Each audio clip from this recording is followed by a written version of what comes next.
Imagine standing in prayer. You say Allahu Akbar.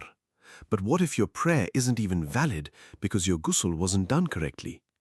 The surprising part is that many Muslims make small mistakes during ghusl without even realizing it. Today, in just a few minutes, we'll learn the exact method taught by Prophet Muhammad sallallahu alaihi wasallam, based only on authentic hadith. Let's begin. What is ghusl?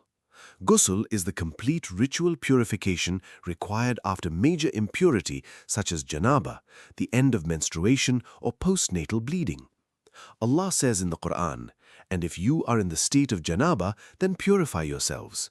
The Prophet ﷺ didn't leave us guessing how to do this purification. His wives Aisha radiallahu anha and Maimuna radiallahu anha carefully described every step. Step 1. Make the intention.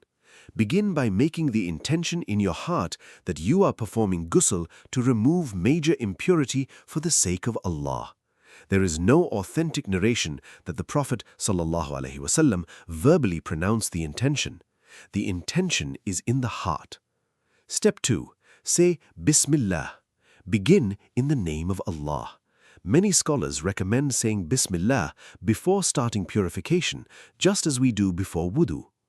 Step 3. Wash your hands. Wash both hands 3 times. This prepares you before washing the rest of your body. Step 4. Wash the private parts. Using your left hand, wash away any impurity from the private area. Afterwards, clean your hand before continuing.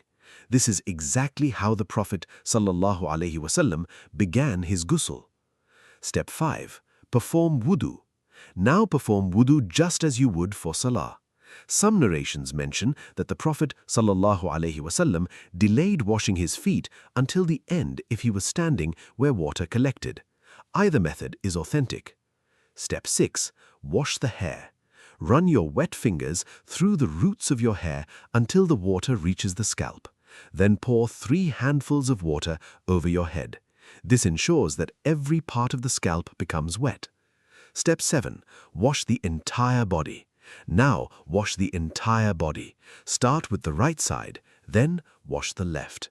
Make sure water reaches every part of your body. Do not leave dry areas behind the ears, under the arms, inside the navel, between the fingers, between the toes, and behind the knees. The Prophet ﷺ made sure that water reached every part of the body. Step 8. Wash the feet if delayed. If you did not wash your feet during wudu, wash them now. Your ghusl is complete. Important reminder. Many people think ghusl requires a long shower. It doesn't. The Prophet ﷺ performed ghusl in a simple, balanced manner without wasting water. He taught us cleanliness, but he also taught moderation. This is the Sunnah, simple, complete, perfectly preserved. Learning the correct way to worship Allah is itself an act of worship.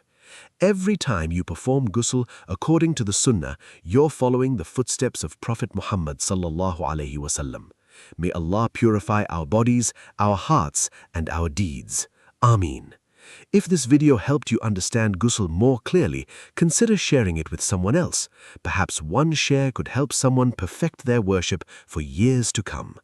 Assalamu alaikum wa rahmatullahi wa barakatuh.